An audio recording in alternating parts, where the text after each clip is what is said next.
Good evening, everyone. I am Teacher Anna, and we will be discussing plant and animal reproduction today. Please get your paper and pen ready to take down and the important details of our discussion. Let's get started.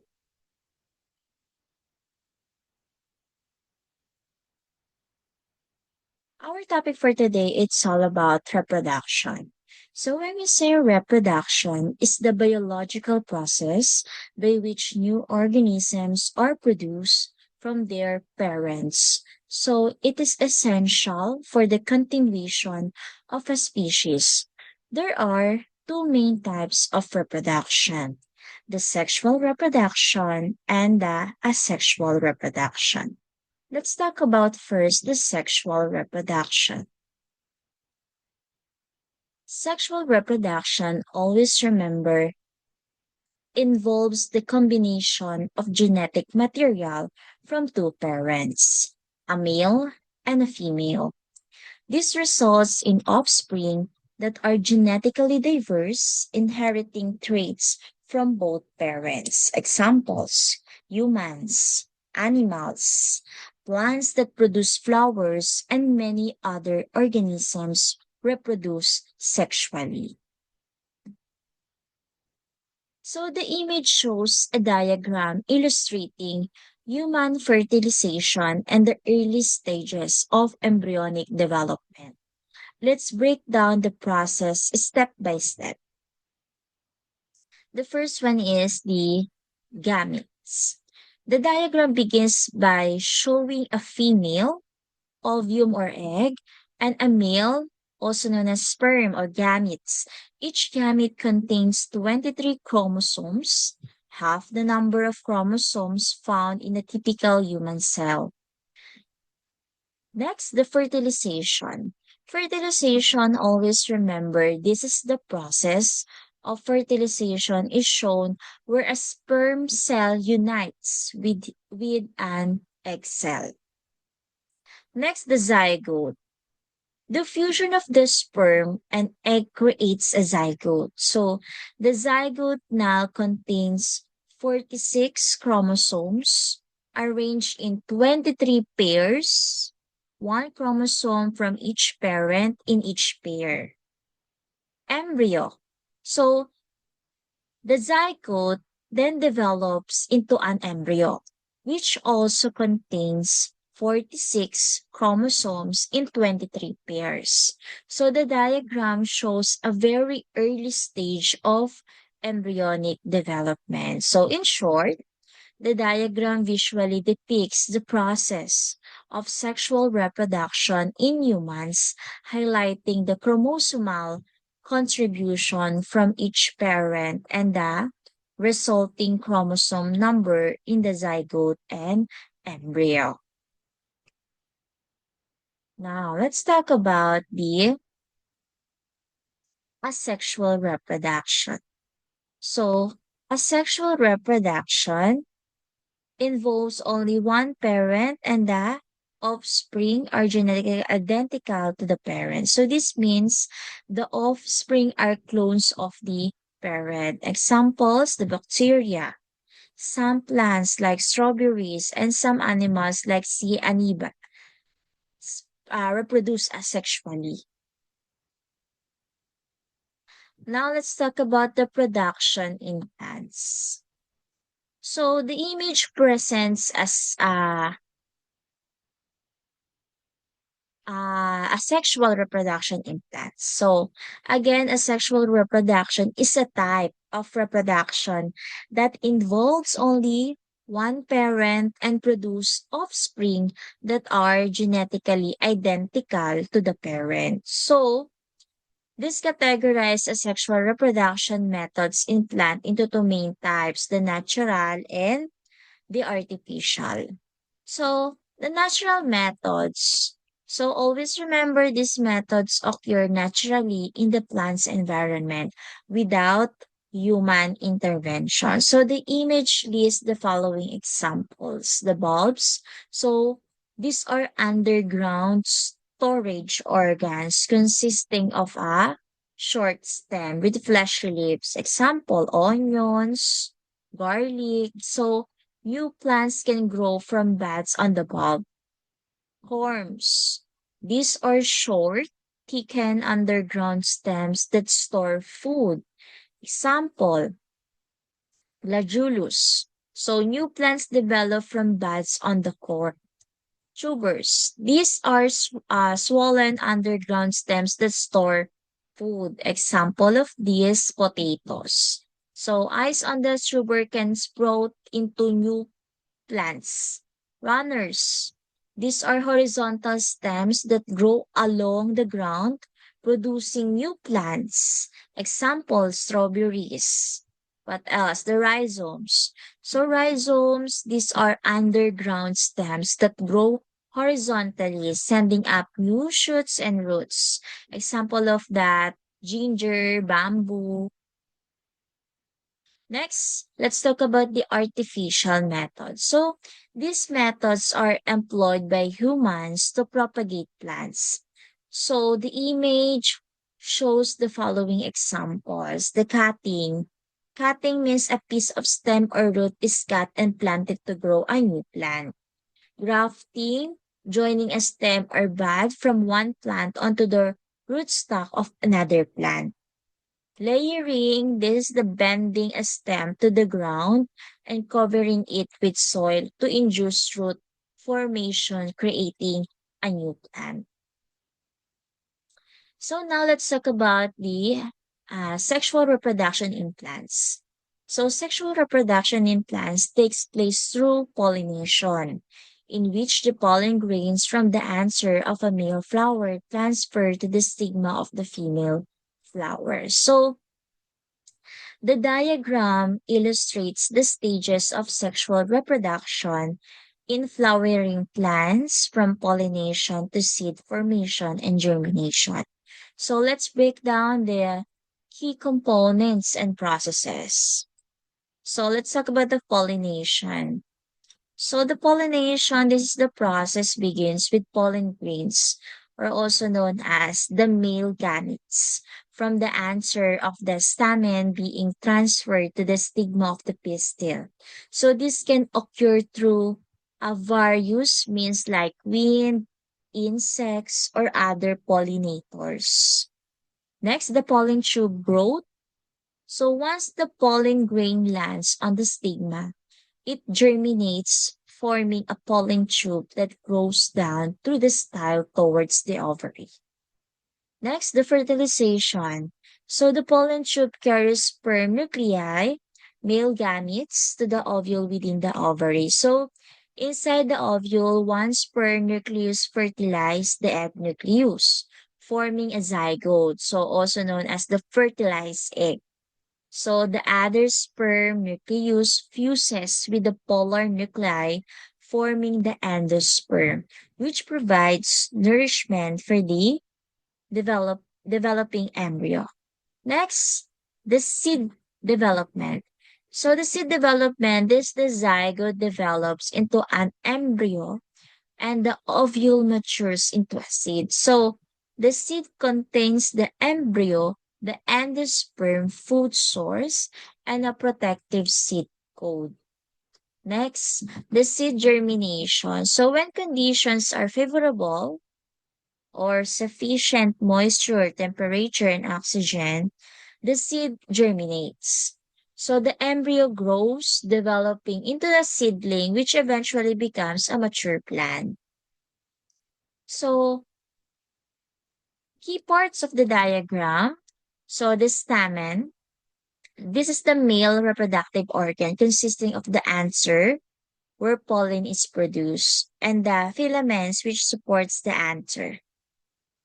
Pistil, the female reproductive organ consisting of the stigma, where pollen lands. So the style through which the pollen tube grows, and the ovary containing the ovules. Ovule, this is the female gametes, or also known as egg cell within the ovary.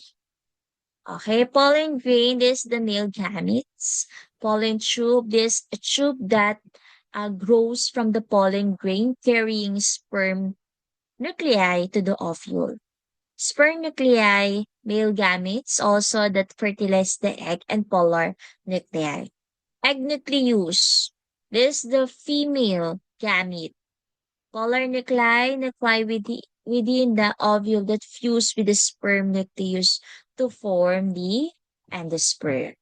Zygote. The zygote is the fertilized egg formed by the fusion of the egg nucleus and the sperm nucleus. Next, the endosperm. The endosperm, the nutritive tissue that supports developing embryo. Seed coat. Okay, the seed coat, this one is the seed coat, the protective outer layer of the seed. Embryo, the developing plant within the seed.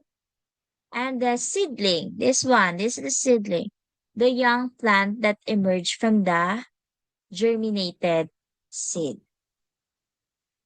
Next, let's talk about the reproduction in animals. So again, asexual reproduction in animals involves reproduction processes such as binary fission, budding, fragmentation, etc. So the organism have no reproductive system and therefore no formation of male and female gametes takes place. So let's talk about the types of asexual reproduction. The binary fission is a type of asexual reproduction where a single-celled organism divides into two identical daughter cells. So the parent cell duplicates its DNA, then divides into two, with each daughter cell receiving a complete copy of the genetic material. So this process is common in a single-celled organisms like bacteria. So budding is a type of asexual reproduction. Always remember, where a new organism develops from an outgrowth or bud on the parent organism, the bud remains attached to the parent until it is fully grown. So at which point it detached and becomes an independent organism. So this process is common in yeast, hydra, and some plants. So the image depicts the process of budding in hydra. So a type of freshwater animal. So budding is an asexual form of reproduction. So here's a step-by-step breakdown based on the image. The first one is this one. The first one is the tiny bump appears. So in the tiny bump appears, this is a small outgrowth or bud begins to form on the parent's hydra's body. The second one, this one, so parent hydra develops bud. The bud grows larger and internal structures such as tentacles and digestive systems. So start to develop within it. Next, the bud grows. So the bud continues to grow and mature, becoming more similar in structure to the parent hydra. Next, the bud breaks off. So once the bud is fully developed, it detached from the parent hydra. Independent hydra. So the independent hydra, the detached bud becomes an independent, genetically identical hydra capable for survival and reproduction. So always remember this image. So the image illustrates asexual reproduction through budding in hydra. So the process involves a bud forming on the parent, growing, and eventually detaching to become a new independent hydra. So the image illustrates asexual reproduction through budding in hydra. So always remember budding is a common form of asexual reproduction in many invertebrates, including hydra, yeast, and some plants. So, asexual reproduction also results in offspring that are genetically identical to the parents. So, this contrasts with sexual reproduction, which involves the combination of genetic material from two parents. Next. Let's talk about the another type of asexual reproduction, the fragmentation.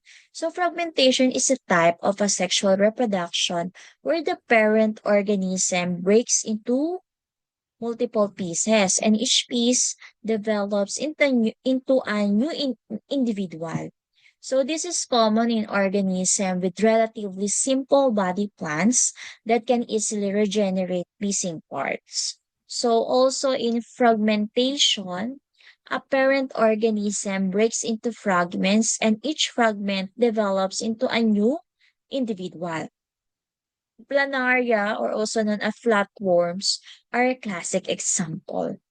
Next, sporogenesis is a type of asexual reproduction also, where new organisms grow from spores. Spores are the reproductive cells that can develop into new individuals without fertilization.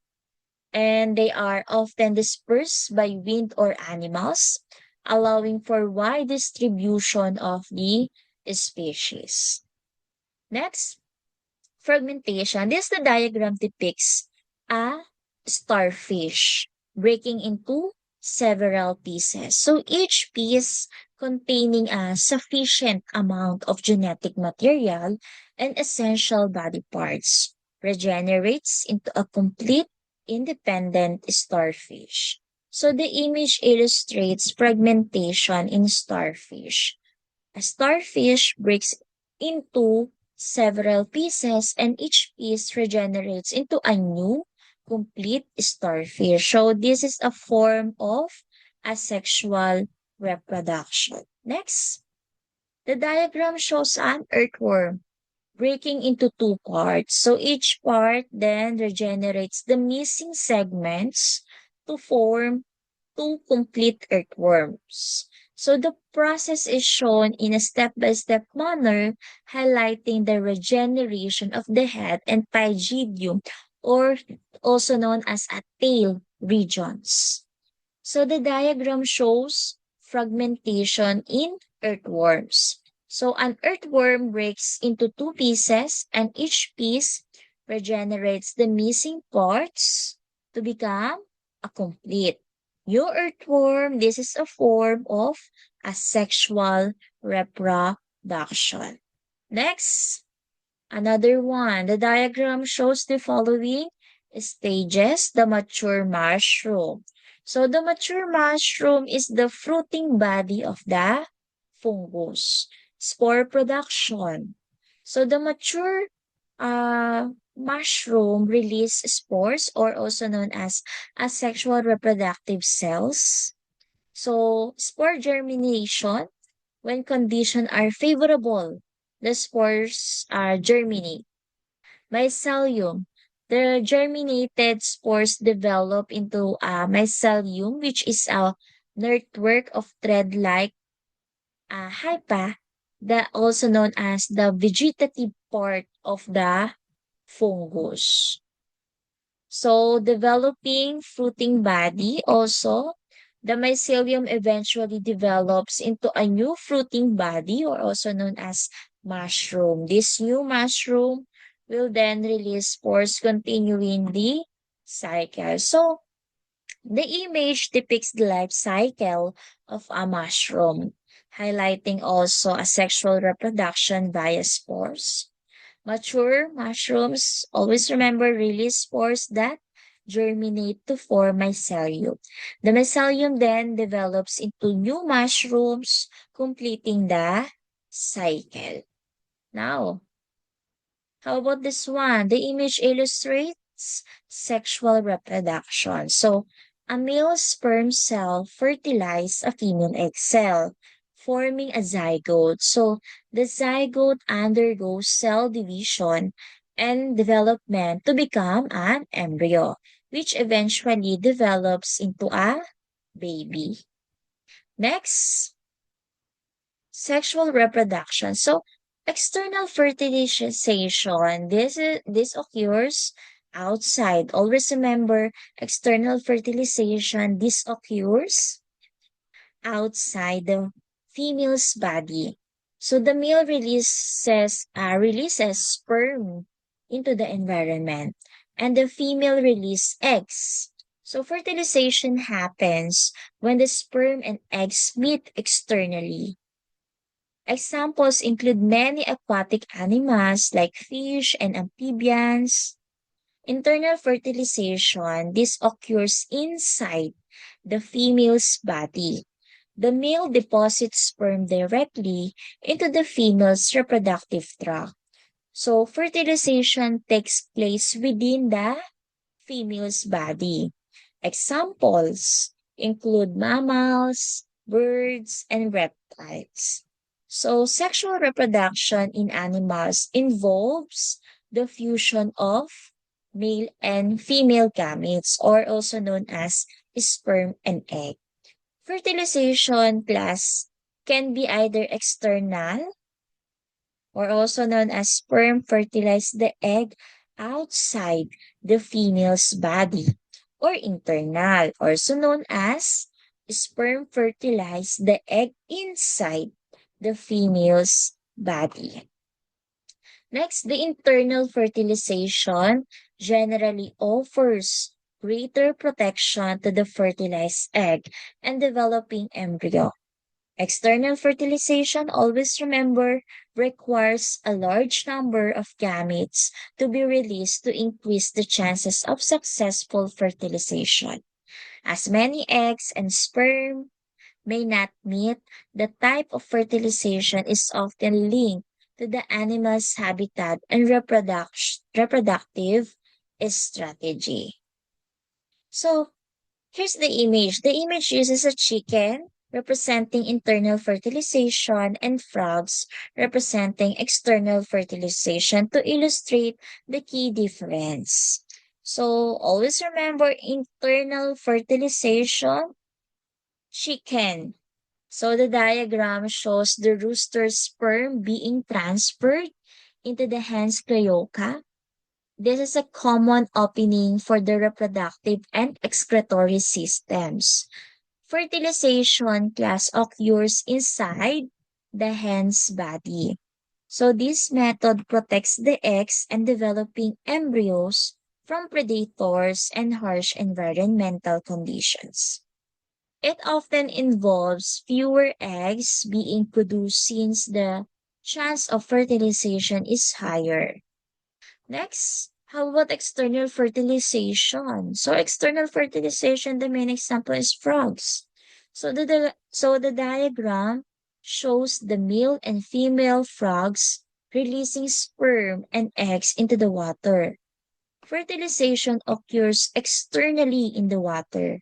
So this method requires the release of a large number of eggs and sperm to increase the chance of fertilization since many gametes may not meet. So the eggs and developing embryos are vulnerable to predators and environmental changes. So, in short, the image compares internal and external fertilization. Again, internal fertilization, as shown in chickens, involves the transfer of sperm into the female's body for fertilization. External fertilization, as shown in frogs, involves the release of sperm and eggs into the environment for fertilization. Internal fertilization offers greater protection to the eggs and embryos, while external fertilization requires the release of many gametes to ensure successful fertilization. So, the type of fertilization is often correlated with the animal's habitat and reproductive strategy. Always remember, aquatic animals often use external fertilization, while terrestrial animals typically use internal fertilization.